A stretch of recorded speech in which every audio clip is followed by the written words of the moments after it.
Həmin o White Desert oyunu barəsində bir qədər məlumat verə bilərsinizmi ki, ümumiyyətlə oyunun ssenarisi nədir? Hər şeydən əvvəl də bu oyunun ideyası necə yarandı və burada dediyim komanda işi nə qədər əhəmiyyət kəsb edir?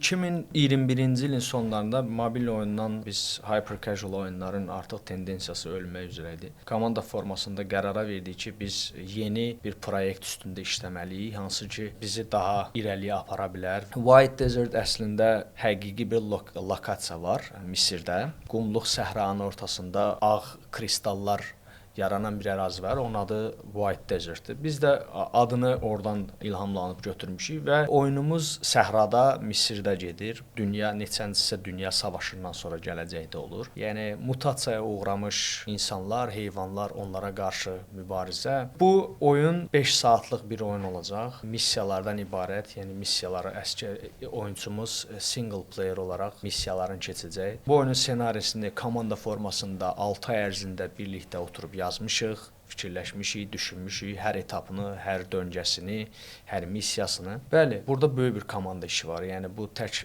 bir ssenaristin yox, ssenaristin verdiyi ideya əsasında komandanın formalaşdırdığı bir oyun ideyası var ortada.